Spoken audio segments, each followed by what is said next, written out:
Hey guys, welcome back to another episode of the Versatility Podcast. For today's episode, it's a sports episode, as you expected. It's Sunday morning. I'm going to be making my predictions for Week 9 in the NFL, talk about college football yesterday, the NBA season, MLS Cup Playoffs. Let's get straight to it, y'all. No need to be yapping. No need to be doing all this bullshit. Let's get straight to the good shit, shall we? All right. Let's go to ESPN, reload that motherfucker, and we're gonna go to baseball. We're gonna get this off rip because this already is over. This is over. This is a wrap already. But let's talk about it. You see that? You see that? What's on my screen right there? Yes, sir. Let's talk about it. Get into it. The New York Yankees are ass. The New York Yankees are fraudulent. The Yankees lose. The Junkies, they lose. Meaning that the LA Dodgers are officially your 2024 World Series champions. Congratulations. Give a round of applause for the LA Dodgers. They win this series in 5 games. I wanted 6. I wanted 7, but we got 5 bitch ass games. Unfortunately, I wanted more. I wanted more out of this series. Because game 1 was great, but then everything else was just a complete annihilation for the LA Dodgers. So yes, as you can see here, obviously the New York Yankees, they lose this series in 5 games. But let's talk about the champions first. The LA Dodgers are your 2024 World Series champions. God fucking damn it. Oh my goodness, amazing stuff. Freddie Freeman wins World Series MVP without a fucking doubt. There was never a single doubt. This man was phenomenal in this fucking World Series. You have no idea what the hell he was putting up. Let me just look at Freddie Freeman real quick. Like, look at this man's stats. This World Series. I mean, the last 5 games. Look at this man. What was he doing? Was absolutely phenomenal. Hitting a home run from game 1 to 4. He had 3 RBIs in game 4, 2 RBIs in game 3, a home run, which was the only RBI he hit in game 2, and then 4 fucking RBIs, obviously, in game 1 because of the walk-off grand slam. Phenomenal stuff for Freddie Freeman. He's obviously your World Series MVP, and he was, I mean, dude, he single-handedly destroyed the New York Yankees in that World Series, and they just could not recover. Mookie Betts has officially won his 3rd championship, his 3rd World Series, his 2nd with the Dodgers. He won his first one with the Red Sox in 2018. He won in 2020 with the Dodgers, and now again, he wins it with the Dodgers in 2024. Shohei Ohtani, he wins his very first World Series in his very first postseason. So congratulations to Shohei Ohtani, Yamamoto, as well as his teammate in Team Japan from the World Baseball Classic last year. So Yamamoto and Ohtani, both Japanese pitchers. Now, obviously for Ohtani, not this season, but phenomenal. Sorry. I'm gonna go to Walmart with the CDs. You have to some groceries? Stuff. Yeah. Do you need anything? Just you should shoot it your shakes, right? Yeah. Yo voy a pagar el compra para el lunch esta semana. Okay.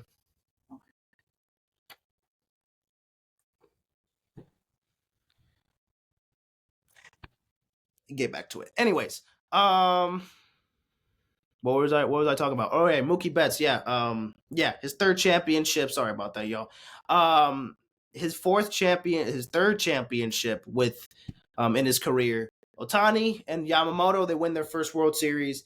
Last year, they were teammates for Team Japan in the World Baseball Classic. So they both won the World Baseball Classic last year, and they both signed to the Dodgers and stay as World Series champions. I mean, they're world champions and they're World Series champions. So no one can fucking stop Ohtani and Yamamoto as they won together. They both got traded to the same team, and boom. They were the 2 biggest additions. They were both equivalent to $1 billion in just both of those players that they signed during free agency last year. Phenomenal stuff for the LA Dodgers, getting Ohtani, getting Yamamoto, and obviously it paid off because they were phenomenal all regular season long, And all postseason long, they've completely dominated, and they looked phenomenal. They lived up to the par. Their pitching was great. Their lineup has been great. Max Muncy's the only fucking no-show in this World Series or this postseason for the most part. Max Muncy, I think, hit a home run in that Mets series, but that's about it. Like, fucking Tommy Edman, he came up clutch in the NLCS. Enrique Hernandez, Teoscar Hernandez had a lot of clutch moments. Chris Taylor was solid. Will Smith had a home run. Like, Gavin Lux was decent. Everybody in that lineup besides Max Muncy was doing something. And, of course, the starting pitching, the starting rotation, Jack Flaherty had a good game one. He did get shelved in game 5. He did allow 4 runs. And only didn't really pitch much in this game. He only pitched like an inning. Yeah, an inning and a half. Inning and 1/3. So didn't get much production here. But it didn't matter. And unfortunately for the Yankees, they started off red fucking hot in this game. I mean, Aaron Judge, the man who's been struggling all postseason long, and especially in the World Series, he connected with one, finally hitting a 403-foot home run to start things off, a 2-run shot. And then eventually Chaz Chisholm went back-to-back to make it a 3-0 game. And then eventually Verdugo, he singled, and then Stanton even hit a home run in the bottom of the 3rd inning to give the Yankees a 5-0 lead. A 5-0 lead in this game. And then it was all a disaster for the New York Yankees, because in the top of the 5th inning, a bunch of fucking errors. There was 3 errors to be exact. There was an easy fly out to Judge that he missed the catch, and that allowed a guy on base. And then eventually it was a grounder to third, and Volpe picked it up, and Chisholm couldn't scoop it up. So that was obviously an error, and that was the second one in the inning. And then the third was a grounder to first. Rizzo was able to pick it up, but Garrett Cole wasn't going to first base, so it basically had to give Rizzo all of his motive to move to first and get the play on his own and get the out. And eventually the runner was safe, and that eventually scored the first run for the Dodgers in the game. And then eventually Freddie Freeman hit a 2-run single. Obviously, he singled to center. Edman and Smith scored, and then Teoscar Hernandez hit a double, and that tied the game.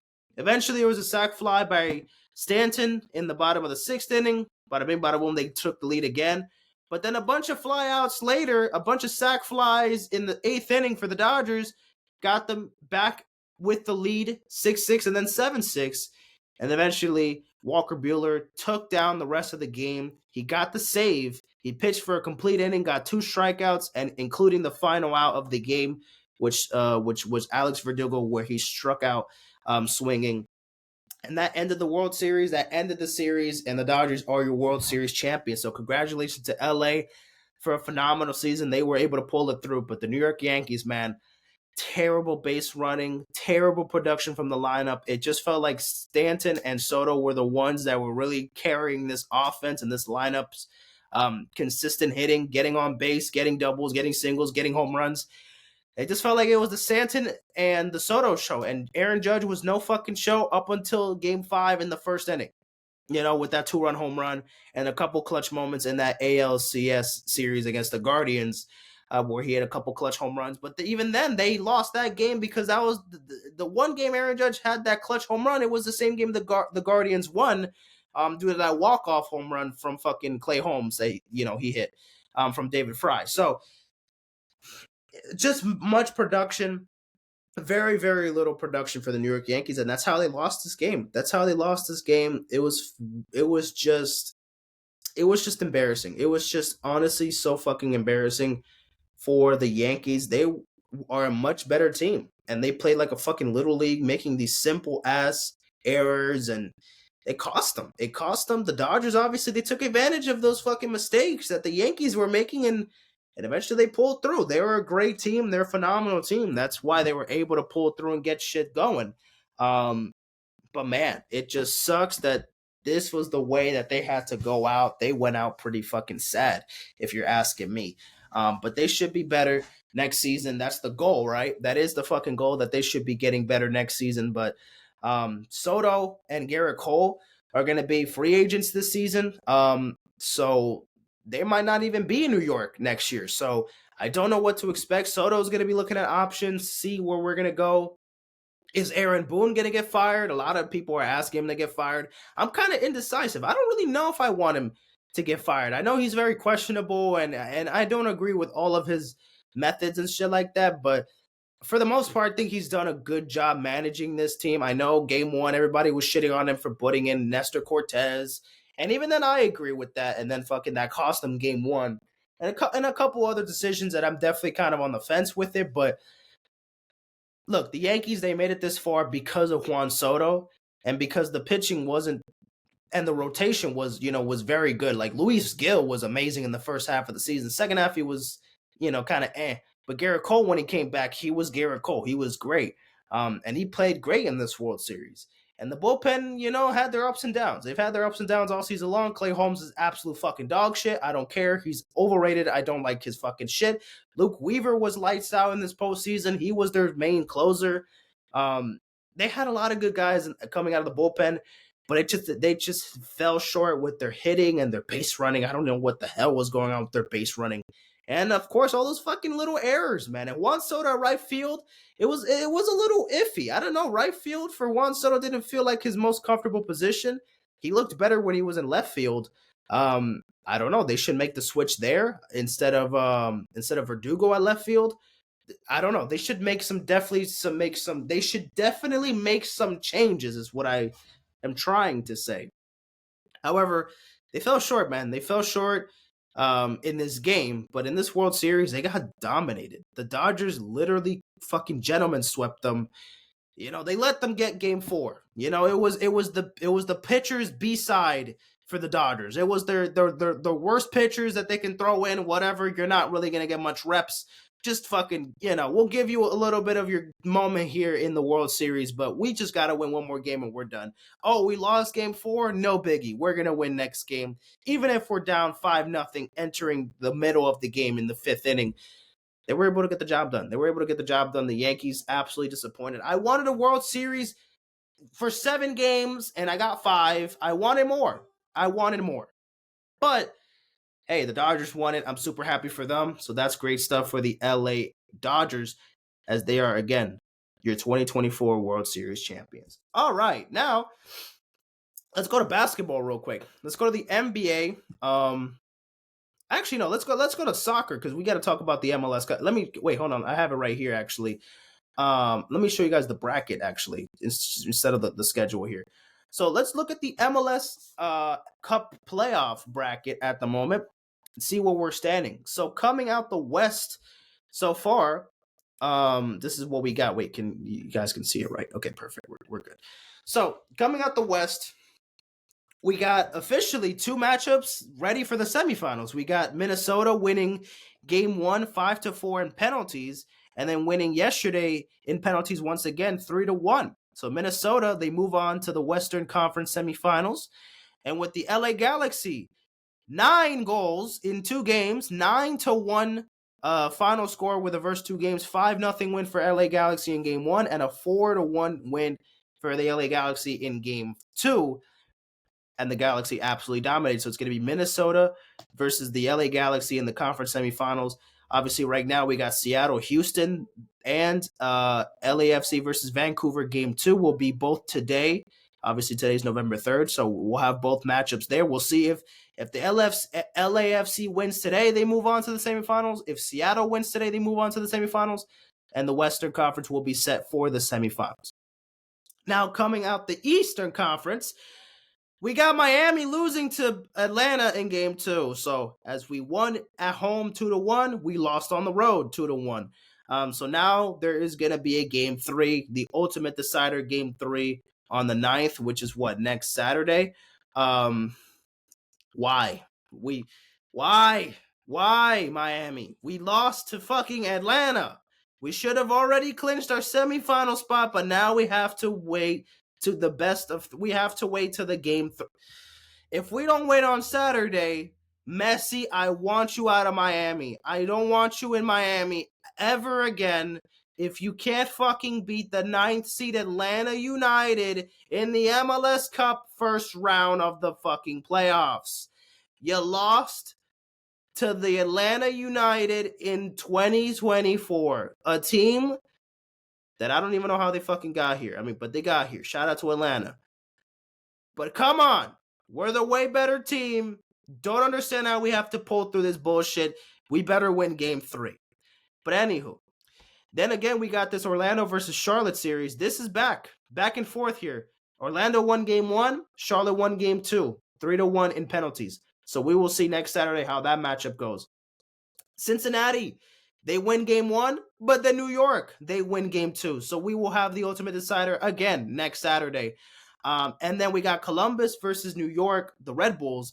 They play today. So if the New York Red Bull wins today, then obviously they move on to the semifinals. So the East, clearly, 3 series, potentially the 4 if Columbus wins today. All the games are going to be going to best of 3. It will be a best of 3 game. There will be an ultimate decider game 3 to move on to the semifinals. So obviously, so far we only got Minnesota United and LA Galaxy as the only quarterfinals, because obviously there's 2 semifinals for the West, 2 semifinals for the East. So yeah, Minnesota, LA Galaxy are 2 of the last 8 teams, remaining for the quarter or qualified for the quarterfinals. So yeah, again, I got LAFC winning against Vancouver. I got Seattle over Houston. I'm correct so far, right? I had Minnesota beating Real Salt Lake. I had LA Galaxy moving on. I have Miami moving on. I have Orlando moving on. So Orlando, they better win. Cincinnati, did I pick New York or did I pick Cincinnati? I think I may have picked New York. If I'm not mistaken, I think I picked New York. So fuck it, New York, and then Columbus. I think I don't even know. At this point, who fucking knows? I just want Miami and LA Galaxy in the final, and then LA and then Inter Miami win and all. That's what I want. So that's what we should be getting. But we should win next week. We should 1000% fucking do that. Please, thank you. All right, now let's go to basketball. Let's look at the current NBA standings, ladies and gentlemen. Let's look at the Eastern Conference right now. So the Cleveland Cavaliers, they're 7-0, ladies and gentlemen. The Cleveland Cavaliers are 7-0. What's going on here, man? The Cleveland Cavaliers looking phenomenal. What the fuck? This is some great stuff. Oh my goodness. What is going on here? I mean, amazing stuff for the Cavaliers. Offensively, look fucking brilliant. They're putting points on the board. Defensively, they look pretty good. My goodness, the Cavaliers have a better record than the fucking Boston Celtics at the moment. After 2 weeks of the regular season, they're looking good. They're looking pretty fucking good. So keep on going for the Cleveland Cavaliers. Looking great stuff. The Boston Celtics looking as dominant as ever. They got that 1 loss, but still looking phenomenal. The Knicks and the Heat at 3-2. They're also at 3-4 right now. The Heat don't look that bad. We just came off of a win yesterday night against the Wizards in Mexico, so that was a big win for us. Big win. Like, this is fucking early on in the season, and it is the Washington Wizards. But still. Then we got the Bulls, the Magic, the Nets at 3-3, the Wizards at 2-3, the Hawks and the Pacers at 2-4. So they've been struggling a bit. The Hornets at 2-4, the Raptors at 2-5. The Sixers are at 1-4 right now. The Bucks and the Pistons at 1-5. Yikes. The Bucks are ass right now. My goodness. Damian Lillard had 1 good game so far these 6 games that they've played, and that was yesterday against the Cavaliers. And they fell short. They lost by 1 point to the Cavaliers yesterday night. And the Pistons are the Pistons. They fucking suck. Look at the Western Conference, shall we now? We got the Thunder 6-0, undefeated. The Thunder looking unstoppable. That's, very expected right now. The Suns looking good. The Warriors without Steph Curry for the last 2 games, they've been playing good, and they won against the Rockets yesterday in overtime. Big win for the Warriors. I'm saying big, but it's fucking literally game 6 out of 82. Whatever. Whatever. But the Warriors looking good without Steph Curry so far, but Steph Curry should be back sooner than later, hopefully. The Lakers looking good right now. They started off really hot. They did lose 2 back-to-back games, but then they won. Did they play yesterday? No, they didn't play yesterday. They played on Friday night against the Raptors, and they destroyed their ass. LeBronto effect. Again, LeBron had like 30-some points and dominated against the fucking Raptors Friday night. Usual LeBron shit. The Cowboys, the Dallas Cowboys. I wish they would fucking suck even more, but I mean, they're not good. They're not good though. But just still, I just wish they were even more dog shit. But I meant to say the Dallas Mavericks. They're 3-2. The Grizzlies are 4-3, and then we got a bloodbath here from 7 to 12 with the Kings, the Nuggets, the Spurs, the Pelicans, the Rockets, and the Wolves all at 3-3. So mediocre right now. Then we got the Clippers at 2-4, the Blazers at 2-5, and then we got the Utah Jazz, who have still not won a game this season. So the Jazz are the only defeated team. They have not won a game yet this season, and the Thunder and the Cavaliers are the only two teams that are undefeated right now. So the Cavaliers, Thunder are undefeated, and the Jazz are the only team without a win so far this year. So that's how things are looking at in the NBA right now. Those are the current NBA standings at the moment. Let's look at some games today. There's not going to be that many games, I believe, right? Yeah, today is going to be what? Pistons versus Nets. Hawks versus Pelicans. Oh, wait, let me plug that shit again. I missed it. Hold on. Then we got Hawks versus Pelicans, Magic versus Mavericks. Yeah, I don't think I'm going to be watching NBA games tonight. I'm going to be watching football. I'm not watching no fucking NBA today. What the hell? Pistons, Nets? Hell no. Hawks, Pelicans? No. Maybe I'll watch a little bit of the Mavericks Magic game. Maybe. Let's look at tomorrow's games because we got a bunch of games tomorrow. Since there is no basketball on election night on Tuesday, we will be getting a lot of basketball tomorrow on Monday. So we got Lakers Pistons. We got Kings Heat. So let's go Lakers, obviously. Let's go Heat. We got the Sixers versus the Suns. God, this fucking Sixers suck. Oh, we got the Bucks and the Cavaliers again on Monday night. Yikes.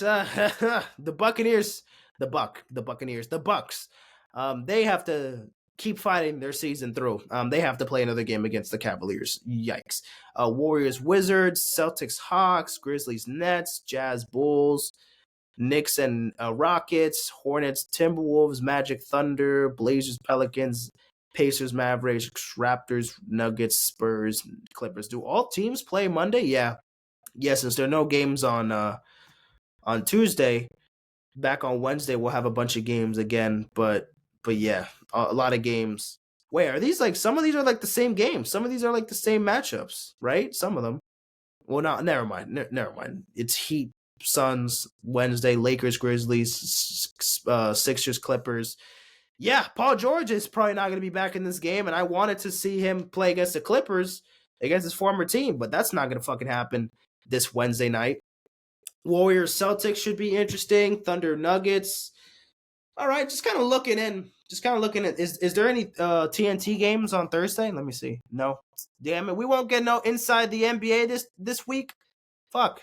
Tuesday, obviously no games, and because of election night, and yeah, Thursday there's no TNT. Fuck. So no Shaq, no Kenny, no Charles, no Ernie this week. Damn it, I'm gonna have to wait till next week. Honestly, bro, I am trying not to miss any of those inside the NBA games.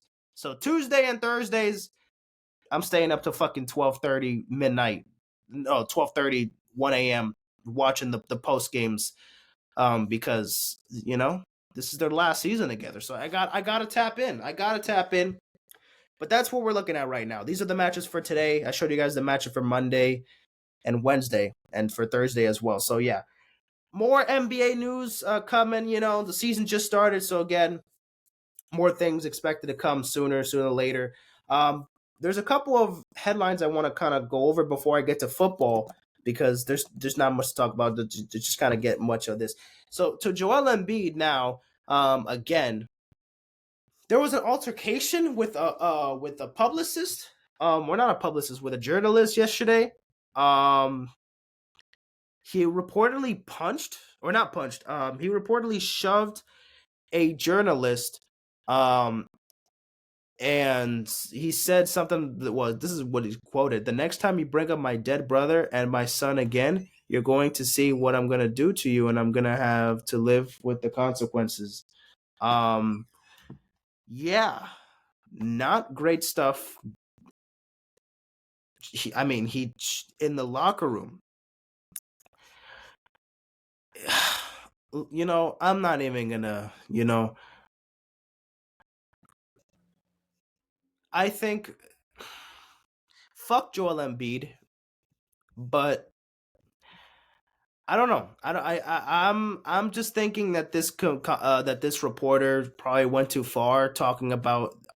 He was talking about his son, and then the column question brought up again who died in a car. Wow! Oh shit! His brother died in a car accident in the age of 13. A tragedy that Embiid said he said multiple occasions. 4-year-old son after his brother. Oh wow! His 4-year-old son is named after his brother that died in 24. Oh wow, I didn't even know that. Oh shit, man. Yeah, okay, look, I'm not Joel Embiid, fuck him. Like I clearly he's not on my good side, but I'm guessing that in this situation the reporter brought up his dead brother and his son's name, and obviously Joel Embiid didn't like that, and obviously got fucking pissed at him. And I do think in his defense, I definitely kind of am like, okay, that's don't fucking have to bring his fucking brother or his son up, like that's his family. That's none of your fucking business. That's not the reporter's business. Um, so that's just his business. So I don't think that the reporter has to, have to make these like articles and this, I think the reporter went too far, kind of going in depth about bringing up his dead brother and his son. Don't think that's necessary. The reporter, I don't know what the fuck he was thinking. Joel Embiid obviously just was telling him, "Yo, don't fuck with me. Don't fuck with me. Don't talk about my brother. Don't talk about my son without my fucking permission, or you're just using it as on your platform for what? For more views, for more content, for more clicks." So I guess on that logic, I do understand. I stand with Joel Embiid. I don't know the full context. I don't know the full story. Obviously, there's things here. There's quotes that I just kind of read, half-assed it, but yeah, they're gonna obviously investigate. Though I mean, it says the NBA is investigating the whole incident. Um, and yeah, I just think again, I don't know the full story behind it. I'm hoping Embiid is doing all right. I know. I'm not a fan of Embiid. I don't like it, but even then, I could step that aside as my dislike and my discomfort that I have for Joel Embiid and all the things I don't like about him. I don't think that's also fair for him to being like, you know, him over this barb or this not barb this bribe of him getting told that a fucking reporter started telling him about like shit about his that's his family, like you don't have to fucking that's his business, that's Embiid's business. That's not your business. I don't get why fucking you have to bring that up. For what reason? For what fucking reason did his dead brother have to be mentioned? Or his son? I don't get it. Unless this was something that he talked to Joel Embiid about and gave like, hey, do you mind if I talk about, your brother or about your son? Like that's not something that you can't just be a fucking NBA reporter or whatever and just go ahead and talk about someone's family without having their green light, without having their consent, without having their permission. Like how do you just report that? That's some bullshit. The reporter should be ashamed of himself for doing that. That's stupid as fuck. And I don't blame Joel Embiid for standing up and like going up against him and being like, "Yo, fuck you for doing that." And he shoved him. Now it didn't have to get ugly. They said that there was no punches. He just shoved him. He just fucking pushed him and warned him like, "Hey, don't fucking do that ever again." But it could have went worse. It could have went worse. I hope the fucking reporter learned his lesson because that's just stupid. Joel Embiid, I still don't like you, but I stand with you for this because, I'm reasonable. And when I'm on your side for certain things, like in this situation, I will be. The leadership, your leadership, and other things that you got going on in your life that, of course, I'm not aware of, whatever, we put that aside. But the things that I know and what I see from you from where I'm at, I just don't like how you're taking the approach with the injury and now wanting to play back-to-back games. Whatever. This is a different situation. I side with Joel Embiid for that. So that's that. But now we got Jason Kelce. He was in college football game day yesterday. He was at the Ohio State versus Penn State game yesterday, and he was obviously one of the guests there for college game day.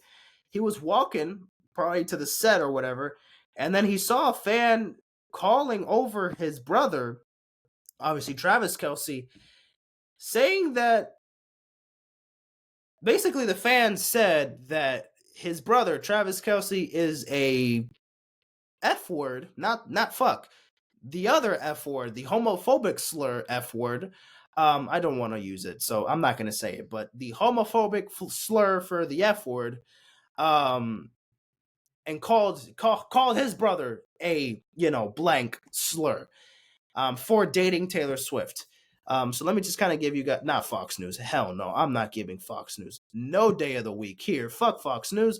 So yeah, as you can see, Travis Kelce's brother, Jason Kelce, slams fans' phone on ground, exchanging homophobic slur after insult about Travis dating Taylor Swift. So as you can see, in this video, I kind of don't want to show it, but kind of grabs the phone. Wait, he picks up the phone. Wait, does he have? He doesn't have the phone in his hand. He kind of looks like he's picking it up from the ground. He takes it and then he says, "Who's the F word now?" Back to the fan. Yeah, graphic language. I kind of don't want to play it, but whatever. I actually haven't seen the clip actually. So this is my first time watching the clip. I just heard about it, but I didn't really fully see the whole context behind it. It's gonna say the word, unfortunately. So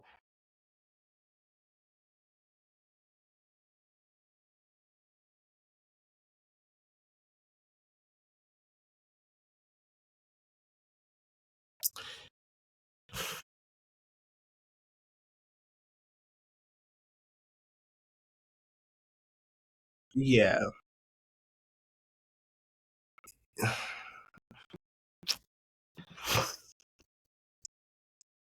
What a fucking idiot, bro. What a fucking idiot. Like, this fucking idiot ass fan, bro. Why are you asking? Why are you bothering this? Like, I don't understand people's thought process. People, I could never understand. People, no, they don't think. They don't rationalize what they're about to say. They just say it. They just say it. Whatever their minds, whatever appears in their brain, they just shout it out. It's like a message. It's like an instant message that you get in your mind, in your brain, and then they just say it out loud, and they don't give a fuck about any consequence. They're not aware of like, oh, maybe you shouldn't be saying that, or be careful when you say it because you think you just saying that to his own brother. You just think he's gonna walk past it and just, oh, he's not gonna do anything. It's gonna look bad for Jason Kelce if he were to do, anything to you. But basically, the message was, hey, he took your fucking phone and slammed the shit out of it and broke the fuck out of it because he didn't want to do that to you. The phone could have been the fan if this was, something that it could have gotten way uglier. The phone was the damage, obviously, but the damage it could have been a fight. It could have been really ugly for this fucking fan, and he's so lucky that his phone got hurt and not him for saying some stupid shit like this. Kelce, how does it feel that your brother is a F word for dating Taylor Swift? I don't understand how someone says that to their own brother, to his own brother. These fucking fans, these random people, whoever the fuck said it, you're an idiot. You're an absolute dipshit. You're an absolute fucking idiot. You can get another fucking phone. Great for you. I hope you fucking, all your shit that you got saved on your fucking phone, I hope you got to do that shit all over again. If you don't got the iCloud shit, you're fucked.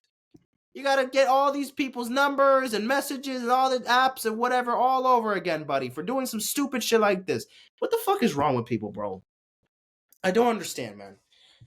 I don't understand why fucking people are so dumb and asking stupid shit like that. That is just complete idiocy. Is that how you say it? I don't even fucking know. My goodness, man, just absolute dumb shit. I don't even fucking, I can't even process it. I can't even fucking understand it. But yeah.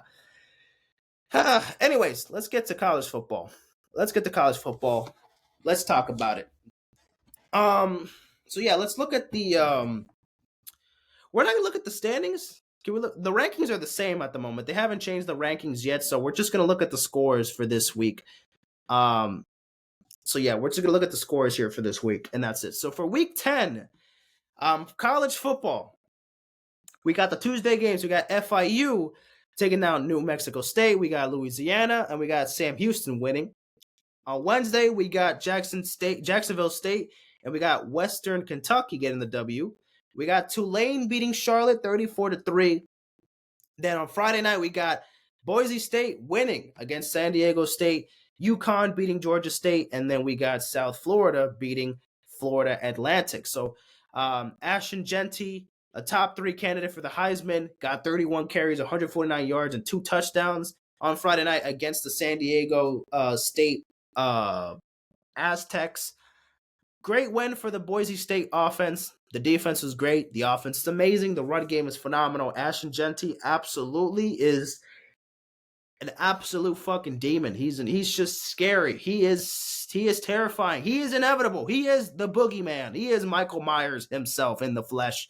So Ashton Jeanty, an absolute unit, an absolute stud, and obviously keeps building his case for the Heisman Trophy this year. Now let's talk about the Sunday games. Let's talk about Miami getting another win against Duke. Or not another win against Duke, but they're getting another win. They're undefeated still, 9-0, 5-0 in ACC play. They get the win over Duke, 53-31. The first half, it was looking a little sluggish for the Hurricanes because Duke were up at halftime, and they were up at halftime, and they were also up by majority of the third quarter. But the fourth quarter started, and bada bing, bada boom, it was an absolute fucking blowout after that. The Hurricanes offense went amazing. Cam Ward, again, continues to build his Heisman season award. 25 for 41, 400 yards, 5 touchdowns. The offense looks amazing. Look phenomenal, looks amazing. The defense, however, it's a little concerning, but at least in the second half, they only allowed 10 points, had some good turnovers, had some good plays down the stretch. So obviously the defense did everything they could. Shout out to Xavier Restrepo, the receiver from Miami. 8 receptions, 146 yards, and 3 touchdowns. He is one of the better wide receivers coming out of Miami in the franchise, in the history of the school. So shout out to oh my god, that fucking voice crack was insane. So shout out to Restrepo for fucking killing it out there. He's been an underrated weapon. He's obviously been our big guy, our big receiver, our bigger target on the offense for Cam Ward. So great stuff. So yeah, great stuff for the Hurricanes, and yeah. We're keep pushing ourselves for the college football playoffs, getting closer and closer for that, and we're looking phenomenal. Oregon, they stay undefeated, 38-17, beating up on Michigan, dominating performance. That second quarter was phenomenal. Dylan Gabriel, 22 for 34, 294 yards and a touchdown.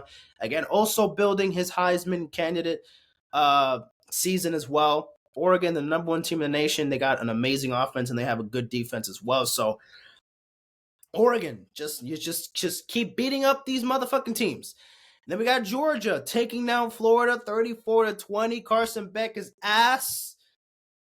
And it just felt like this motherfucker wanted to lose this game. And things got very close up until the third quarter, late third quarter, fourth quarter eventually. It wasn't even close. Georgia, the defense was phenomenal for the rest of the game.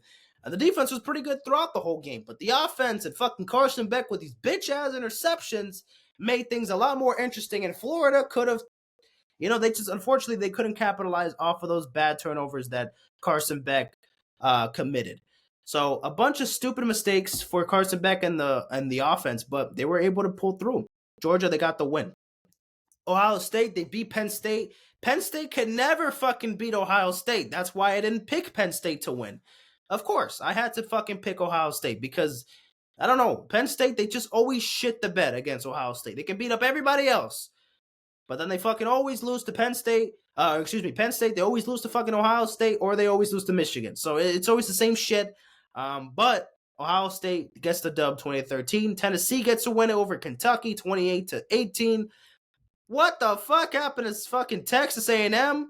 My goodness, they lost. They got destroyed. 44-20 to South Carolina. They lost to the Gamecocks.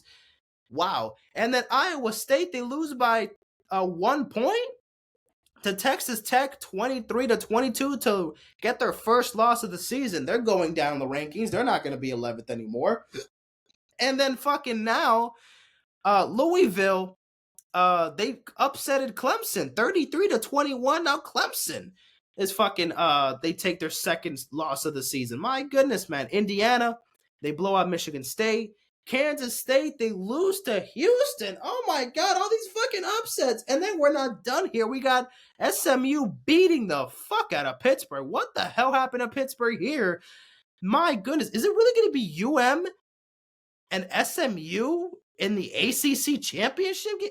SMU? What is this team? I don't know much about SMU, but they're 8-1. They're probably going to be higher in the rankings. They're probably going to be maybe, 18, 19? Who knows? But my goodness. What the hell? Pittsburgh, what the fuck happened? I thought Pittsburgh were going to be the team coming out the ACC besides Miami to potentially give Clemson some challenges. But here's fucking SMU right now. They're looking really fucking good. They almost lost last week to Duke. But damn, they were able to pull through. Ole Miss absolutely wipes Arkansas. Army stay undefeated. They take down Air Force. Minnesota wins. Oklahoma dominates against Maine. Northwestern beats up on Purdue in overtime. NC State beats Stanford. Syracuse gets the win in overtime. Buffalo, Toledo, UTSA, they all get the win. Vanderbilt get the win over Auburn. Vanderbilt's a very good team, but they got a loss last week, I believe. But they beat some good teams. They beat fucking Alabama. And they were close to beating Georgia. So had some pretty good wins under their belt as well. App State, UAB, UCLA, North Carolina, Arizona State, UCF, Middle Tennessee, Marshall, Wyoming, Troy, Rice, Mississippi State, Hawaii, Iowa, Washington, Georgia Southern, Baylor, and Colorado State. They all get a win this week in week 10. So that is week 10 college football recap. So now let's look at the not in the standings. The rankings right now, have they changed? No, not yet. Actually, they have not changed yet. Let me just kind of look at the coaches poll right now. So right now, this is what it looks like right now. So it has not been updated yet. So we don't have the official just yet. But right now, Oregon, Georgia, Penn State, Ohio State, obviously, Ohio State is going to go up. Miami, Texas, Tennessee, Notre Dame, BYU, Texas A&M. So this is what it's looking like right now. Colorado still in the 23 right now. We'll see how it goes. But yeah. Oh wait, let me look at the playoff predictor at the moment because this is updated. This updated right now. Wow, this updated literally today. So this is the chances right now.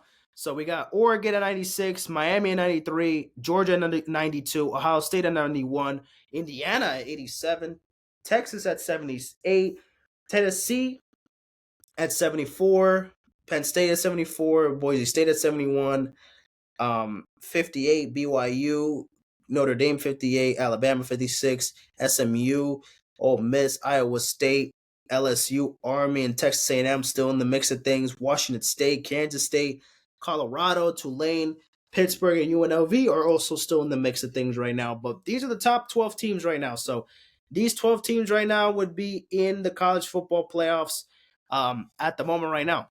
So that's what it's looking like right now in college football for the playoffs, the standings. That's what we're looking at right now. All right, let's talk about fantasy motherfucking football.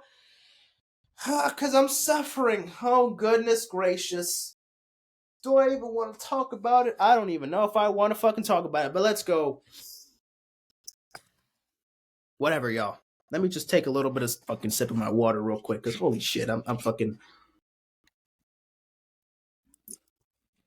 My goodness, man. My fucking goodness. But either or, I'm 3-5 in fantasy right now. I'm not looking great. I'm not looking great right now in fantasy. So I really gotta get a win. I got absolutely hosed last week, 125 to 83.54. I got destroyed last week. So right now I am 3-5. Right now I'm going up against stupid depression this week. I'm down by 5 right now, but yeah, we're gonna make some moves right now. We're gonna have to make some moves because I gotta make some fixes here. So I'm just gonna put some position here. So Jordan Love is questionable for today's game against the Lions. So I don't know if I want to put Joe Burrow or if I do want to put Jordan Love later on. I think I'm gonna put Joe Burrow for Jordan Love, and then I'm probably gonna have to put Deebo Samuel out. Oh yeah, I'm definitely taking Deebo Samuel out because he's on a bye week. So I'm probably gonna put Xavier Worthy. I could also put Cooper Kupp. Actually, no. You know what? No. Amon-Ra St. Brown. I'm gonna Cooper Kupp the edge here. Give me Cooper Kupp here. Yeah, I'm gonna have to do that. Yeah. So tomorrow I'm gonna have 3 guys just kind of getting steady for tomorrow. I could put Jaden Daniels. Oh, no. You know what? Jaden Daniels, please don't fucking let me down. Jaden Daniels, please don't fucking let me down. Please. I'm going to put Jaden Daniels as my starting quarterback instead of Joe Burrow. Joe Burrow, you're going to have a matchup against the Raiders. Should be fine, but it's the fucking Giants. I'm hoping matchup-wise it's looking good right now. So, yeah, Jaden Daniels is going to be my starting quarterback. Saquon Barkley. I'm keeping Barkley, obviously. I'm keeping Nick Chubb. I added in Cooper Kupp, Devontae Adams. He gave me 22 points, so that's good for me so far. Brock Bowers hopefully can give me some points, and then for tomorrow's Monday Night Football game, give me points from Xavier Worthy from the defense and for Harrison Buckner. So let me just kind of keep those for tomorrow as well. So yeah, those are my fixes. Those are my arrangements. If shit doesn't work, I'm gonna have to make more moves. So hopefully things work for this week. I have to fucking win. Like this is it has to. I have to make this shit work. I gotta win fantasy. I gotta make the fucking playoffs first and foremost. So I fucking better. So projections. I'm projected to have 136. He's projected to have 100. I hope it should be like that. I'm hoping it fucking is accurate because I can't lose to Super Depression. So yeah, I better get the win this week. And then this week we're also gonna have Selección 305 versus Gang Gang. Selección 305 is projected to win 96.8 to 92.3. So Gang Gang, watch out. You need to first down versus Abel's astounding team. Fuck. Damn, should be a blowout. 152 points. Expected to put up. Damn, Garrett Wilson had 30 points and he had him on the bench. Ooh, fuck. And then also Aaron Rodgers, he had him on the bench for the first down. And then I Chase Young Kids versus Cutter Squad should be a good game. Good matchup here. Cutter Squad is expected to win 122 to 106. CJ had 11 off the bench. And then Nico Collins obviously hurt, so didn't get any production there. I mean, yeah, let's look at the standings here. Just so we have a good idea where we're at right now. So Abel's astounding team, 6-2, Cutter Squad 5-3, as well as You Need the First Down, Gang Gang, and I Chase Young Kids. I'm at number 6 right now at 3-5. Super Depression at number 7 at 2-6, and then Selección 305 at 1-7. Right now, I'm at a 28% chance of making the playoffs. Fuck, I need to get a win, but obviously I got to get in the mix of things here. I need some teams to lose. I need either. I think I need a. I need a lot of these teams. Fucking I Chase Young Kids, gang gang. I need a bunch of these fucking teams to lose so I can kind of keep on putting up here right now. I've put up 864 points and I've allowed 888 points. I'm on a 4-game losing streak, y'all. I'm on a fucking 4-game losing streak. I need to pick things up a bit, man. Oh man, I gotta make some fucking changes, man. I gotta make some fucking changes. But hopefully this week it should be fine. I should beat Stupid Depression, please, for fucking fantasy. I gotta stay alive. I cannot go 3-6. I gotta get a win this week. I gotta get a win. I gotta get a win this week. I gotta get a fucking win. So there just no exceptions. No motherfucking exceptions. So we'll see what happens in week. We'll see what happens in week 9. All right, now let's do it. Week 8 recap. Week 8 recap. Real quick. Real motherfucking quick. All right, hold on. Okay. Okay, so I already talked. Did I talk about the Thursday night football game? I did talk about the Thursday night football game. So the Rams, they beat the Vikings 30-20. So the Rams, they got a big win there. All right, let's talk about these games here real quick. Hold on, y'all. Shit. Okay. My bad, y'all. My bad. Okay. So the Eagles, they got a big win against the Cincinnati Bengals, 37-17. They got a huge win against the Bengals. Offensively looked good. Defense looked good as well. So big win for the Eagles, as you know, offensively looked pretty good. The Cardinals, they beat the Dolphins. I was about to say the fucking Cowboys. The Dolphins 28-27. We lost by a fucking field goal. Tua looked fine, but we're not gonna look good the rest of the season. We're gonna get some good wins, but other than that, we're fucking cooked, y'all. We're like, don't think that we're gonna do much here. We're fucking cooked. The Cardinals, look a lot better than what a lot of us expected, but they're kind of up and down right now. But they've been able to kind of get these good 2 wins, beating the Chargers, beating the Dolphins back-to-back weeks. So, they're getting some production out of here. So the Cardinals, 4-4, they're not looking too bad. Then we got the Chiefs taking down the Ravens. The Chiefs taking down the Raiders, 27-20. Mahomes, had a good game, didn't commit any turnovers. So, that not bad on his behalf. And the defense absolutely, played phenomenal. So the Chiefs, they're undefeated still. They're still a top 2 team in the NFL. Phenomenal stuff for the Kansas City Chiefs. And the Raiders, they absolutely fucking suck. The Browns, they defeat the Ravens 29-24, upset. No Deshaun Watson, but clearly the offense looked poised enough to get a bunch of wins. With Jameis Winston, he threw for 3 passing touchdowns. And the defense for the Ravens, disappointed. They did not play great. The defense was just all over the motherfucking place. And very disappointing performance for the defense, and just not much getting on there. The Ravens, the offense looked good. Lamar Jackson was doing good, but damn, Derrick Henry didn't get much carries in this one. 11 carries, 73 yards for a touchdown. Could have done more. Could have run the football a little bit more, but the defense also just sold out. Browns got a big, important win against a divisional rivalry. It was great, and they got the job done. Lions absolutely whoop up on the Titans, 52-14. My goodness, this was close. In the beginning of the second quarter, like this was tied, I think, at 14 around the second quarter. And then eventually the fucking Lions were like, okay, let's wake up, y'all. Let's get things going finally. And then they woke the fuck up offensively, and my goodness, 3 passing touchdowns for Jared Goff, and they dominate. The Lions win their 5th straight game. They absolutely dominate against the Tennessee Titans. The Titans, they absolutely fucking suck. The New England Patriots, they take down the New York Jets 25-22 in a fucking upset of the ages.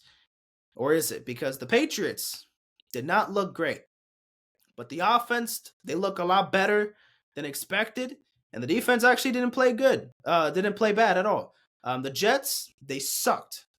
Offensively, defensively, it was an absolute disaster for the Jets. It was a nightmare. It was an nightmare. It was an absolute motherfucking nightmare. And well, the Jets are stuck in absolute poverty right now. So we'll see what happens then. Cowboys. Why do I keep talking about the Cowboys, bro? Why do I keep talking about the Cowboys, man? The Falcons, they take down the Buccaneers 31-26. Kirk Cousins had a good game, 276 yards, 4 touchdowns. So big win for the Falcons, getting a good win against the Buccaneers, who are filled with a bunch of injuries right now. But the Falcons got a must-need win there. The Packers, they win a close one against the Jaguars, 30-27. Well, Jordan Love got hurt, but he should be back in this game today against the Lions. So we'll see what happens then. But the Jaguars, they had a good performance against the Packers. The Texans take down the Colts 23-20. It was back and forth game. Anthony Richardson got benched for Joe Flacco, and they still couldn't get the job done here. The Texans won a very close one. CJ Stroud didn't play amazing, but the defense were able to do much. The Chargers absolutely dominate against the Saints. Ladd McClunkey had 2 touchdowns, and the defense absolutely dominated for the Chargers. Great stuff. Great stuff for the Chargers, and offensively, they looked good as well. The Bills, they take down and absolutely dominate the Seattle Seahawks 31-10.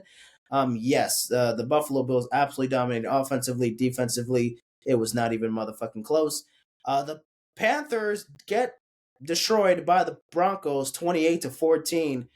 Bo Nix had 3 passing touchdowns, and the Broncos looked a lot fucking better than what they're looking like. I mean, they're 5-3, and they're looking a lot better than what a lot of people expect them to look like in the beginning of the season. The Panthers absolutely suck. No surprise on that. So yeah, congrats to the Broncos. They're looking better than ever.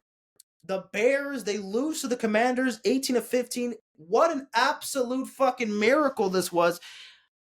The Bears, they lost by a fucking miracle. Hail Mary touchdown on the final play of the game was an absolute spectacle to watch. I mean, the Commanders, Jay Daniels threw it from his own 35-yard line, and then it was tipped from Stevenson, the number 29 from the Bears, and it got to Noah Brown's hands for the final play of the game and for the game-winning touchdown. By the way, Tyreek Stevenson, who was number 29, one of the Bears defenders, DBs, he was taunting the fans while mid-play Jaden Daniels was scrambling around to try to set the right throw and put the Hail Mary in play. And he taunted, instant karma, and got absolutely torched. And he was the one that tipped the ball to Noah Brown to give them the win. So the Bears, they lost in the most Bears way possible, unfortunately. But the Commanders, they pulled through. This was an ugly-ass game, and the Bears took the lead late in the fourth quarter. They took the lead with like 30 seconds left in this game. But then the Commanders pulled a fucking Hail Mary, and they absolutely pulled it off. It was phenomenal stuff for the Commanders. Phenomenal stuff. Then we got the Niners taking down the Cowboys. 30-24. I was about to say the Buccaneers, bro. I don't understand what I'm talking about, man. I'm a little tired, I'm not going to lie. But the Niners, they take down the Cowboys 30-24. Yeah, both teams up and down. The 49ers are depleted with injuries. The Cowboys fucking stink. But, they're not looking too bad. They're not looking too bad right now. Fuck it. Can't really complain much about the 49ers. Even though they're injured, the offense still looks good and the defense looks, solid. So, and the Cowboys, they can never beat the fucking 49ers. That's their fucking fathers. And then I didn't watch this Monday Night Football game, but the Steelers, they beat the Giants 26-18. Great. I mean, the Steelers, Offensively looked good. Defensively looked phenomenal. Russell Wilson had a touchdown pass, 278 yards, 20 for 28. Good stuff for the Steelers. But the Giants, they fucking suck. No surprise there. Not much expecting from them. I'll also talk about the Thursday night football game. The Jets actually won this Thursday night football game, 21-13. Aaron Rodgers looked great in the second half. They looked terrible in the first half. So we're not even going to talk about the first half of the Jets. But in the second half, they looked great. They looked great. They looked phenomenal. They looked very comfortable. They looked very poised. And I'm just like, where the fuck was this last week? Where the fuck was this consistently? Devontae Adams got his first touchdown. Garrett Wilson got his another touchdown. And he probably got the best play of the season. The best catch of the year. Dude, what the fuck? He literally did the Air Jordan logo in the end zone on a third down play. Phenomenal stuff for Garrett Wilson. And he absolutely led the Jets to victory here. Aaron Rodgers played phenomenal. I just wish that they were doing this from the beginning of the fucking season, because now they're 3-6 and they have a long way to go to keep on going. They have a long way to go to see if they can bring something together and catch some fucking fire under their ass. But right now, coming off of a win like this, maybe this could spark them up. They should have a good month of November, but we'll have to wait and see. So that is that. Now I gotta make my week 9 predictions. I already made them. I already put them in and shit, but now let's officially lock them in here. So last week I went 10-6. So I didn't pick the Vikings-Rams game, because I was a little too late. So my bad on that. So I went 10-6 last week because I did have the Vikings picking. I had the Vikings winning over the Rams, but obviously I didn't put it in time. Oh my god, why am I yawning so much, man? Either way. So far, obviously, I'm 0-1. I had the Texans being the Jets, so I'm already fucked on there. So far, I'm 77-46. I'm ranked 167,402. I have 770 points, and I'm ranked 85.6 winning percentage right now. So, not bad at all. But let's do my picks here. So, first, we got the Cowboys going up against the Atlanta Falcons. Give me the Falcons over the give me the Falcons over the Dallas Cowboys. I'm just, Cowboys, I just got nothing much to say about the Cowboys. They just fucking suck. Next, give me the Bills over the Dolphins. The Bills playing in Buffalo. That never ages well. They fucking suck. Give me the Bills. Give me the Bengals over the Raiders. The Raiders suck. Don't got much about the Raiders. The Raiders are just not good. They're just not fucking good. Give me the motherfucking Bengals. Give me the Browns over the Chargers. Give me the Browns over the Chargers. The Chargers last week, they played good. They played good, against the Saints. But now the Browns getting off a big win against the Ravens. And, they were able to pick things up. I feel like they could put up a good performance defensively and offensively with Jameis Winston now as their quarterback. So give me the Browns. Ew, this is going to be a disgusting-ass game. But we got the Patriots versus the Titans. Give me the motherfucking Patriots. Give me the Patriots over the Titans. Give me the Commanders over the Giants. The Giants fucking absolutely stink. I'm never picking them. The Saints. Give me the Saints over the Panthers. I'm never picking the Panthers. They absolutely fucking suck. The Ravens versus the Broncos. This is going to be an interesting game here. This is going to be a trap game for the Ravens. So I'm hoping they're able to take it here. Ravens over the Broncos. But they better fucking take it. This is going to be a pretty good game as well. Bears versus Cardinals should be very interesting. I'm going to pick I picked the Cardinals, but I'm still kind of going back and forth here. I think that might be instant karma for what the Bears did last week, losing like that in that fashion. I think it's going to hurt them for a little while. So I think they're going to take a little bit of a hit. I don't know. Their defense is a little concerning. Even though the defense has played pretty good all season long, I don't know, though. I think the Cardinals, maybe they might do something. So give me the Cardinals over the Bears. Give me my Eagles, obviously, over the Jacksonville Jaguars. Give me the Packers over the... Actually, no. No. I changed my mind. Give me the Lions over the Packers. I like the Packers a lot on this one, especially Jordan Love is coming back, but I'm picking the Lions, y'all. I'm sorry.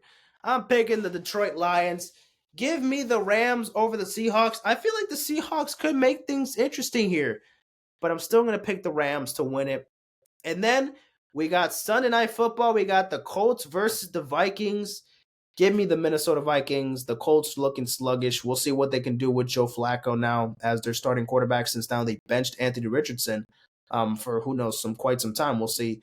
And then with Sam Darnold back, obviously now the Vikings, they started 5-0 and now now they lost the last 2 games. Things are going to be pretty interesting to see, but we'll see what happens. Give me the Vikings. And then Jesus, man. Monday Night Football. We got the Tampa Bay Buccaneers versus the Kansas City Chiefs. Give me the Kansas City Chiefs to remain undefeated. Obviously, the Buccaneers are not really fully healthy offensively, and the Chiefs look good defensively. So, yeah. So I got the Falcons, the Bills, the Bengals, the Browns, the Patriots, the Commanders, the Saints, the Ravens, the Cardinals, the Eagles, the Lions, the Rams, the Vikings, and the Chiefs to win their ball games in Week 9. So that is that. That is that for Week 9 picks. And just one more thing before I'm out, because it's about to be noon in a little bit. College basketball is coming back tomorrow, ladies and gentlemen. Yes, sir. College basketball is officially kicking off again tomorrow. So let's look at some matchups for tomorrow's games, because I haven't seen the matchups yet. So we got Duke. We got Duke. Why'd I say it's so zesty? I don't know why I said it like that. What the fuck? Duke is going to be playing against Maine. So Cooper Flag. This is going to be my first game seeing Cooper Flag playing in Duke. I didn't see any of the preseason games, but yeah, this is going to be Cooper Flag's debut at Duke in the regular season, and we're going to see how amazing Duke is going to be this year, because the Cooper Flag is expected to be the number 1 pick in the 2025 draft to the NBA. So all eyes on Cooper Flag. All eyes on Cooper Flag. Should be good to see. Purdue, we got Tennessee, we got Texas A&M, Cincinnati, Kentucky playing. We got Kansas playing against Howard. Obviously, a lot of these matchups are going to be blowouts because it's just going to be a bunch of random teams going up against the elite of the elite. Alabama against Asheville. Some of these games are not even going to be that interesting to watch. However, Texas, Ohio State, that's going to be at 10 o'clock. Should be interesting. At 10 o'clock tomorrow, Rider versus UCLA. God damn, this game is fucking late. Baylor versus Gonzaga at 11:30. What about Miami? Let me just check Miami real quick. In the ACC. Real quick. ACC fucking, where is it? There we go, Miami. Miami basketball. I mean, I don't know much about Miami basketball this year. We weren't that great last year. So I'm hoping we can have a good regular season. The football team is playing phenomenal. So I don't know if the basketball team is going to play great this year, but we do play tomorrow against FDU, against the Miracle team that they were last year. Bro, last year they lost their last 5 fucking games. Oh my goodness, they were, what the fuck? Tickets as low as $2. Damn. That shit is basically fucking free. Oh my goodness. Wow. So yeah, college football officially kicks off tomorrow. Oh no, excuse me. College basketball officially kicks off tomorrow. For Miami, for Duke, for a bunch of other teams. So of course, that's just there. Birmingham, Comington. These are just the schedule. I'm just kind of looking at the schedule here. Florida State, Duke. We play Duke on January 14th, and then we play them February 25th. Okay, interesting. So definitely got to watch. Definitely watching those 2 games. I'm gonna be watching Miami. I'm gonna be watching Duke. I'm gonna be watching Houston. I'm gonna be watching Villanova, maybe a little bit, Kansas, Alabama. I'm gonna be watching a bunch of UConn, obviously the defending champions of college basketball, the 2-time defending champions. They're trying to three-peat. So of course we got to see a bunch of these teams kicking off tomorrow. College basketball is back, baby.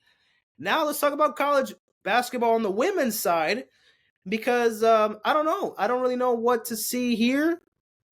there's only really two teams that I have clear as day that I want to watch tomorrow, and that is obviously going to be USC, USC versus Ole Miss.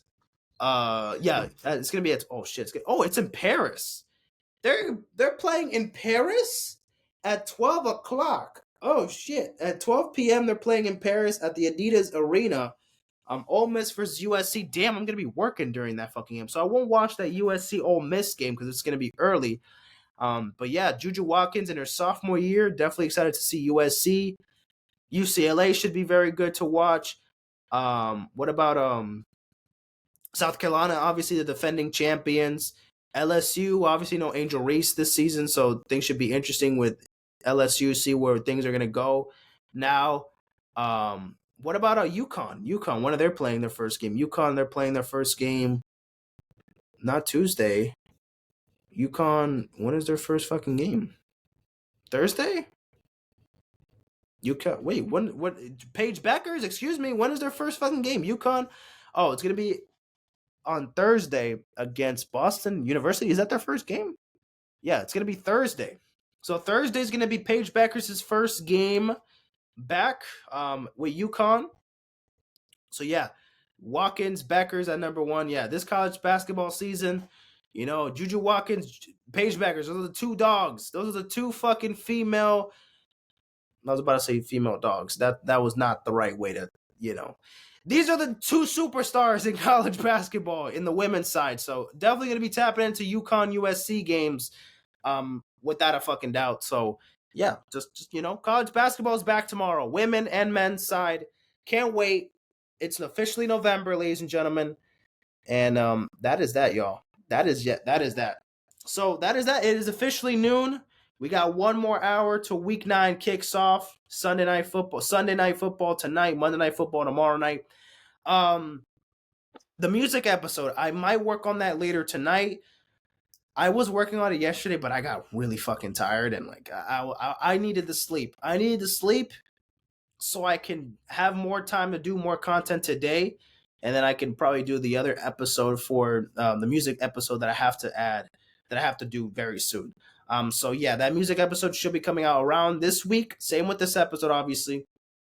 More content, more YouTube videos coming out, music video reactions. I did one yesterday of The Weeknd's newest single. I got a bunch of album reactions I want to do with the Tyler the Creator album. I still have not heard the Uzi album, Chromacopia, Turn On Take Two, the Freddie Gibbs new album that just dropped, West Side Gun. So there's a bunch of albums I still got to react to and do content with. So I will get to that. But for now, that is that, ladies and gentlemen. So I'll see you guys in a bit. Take care and peace out, my friends.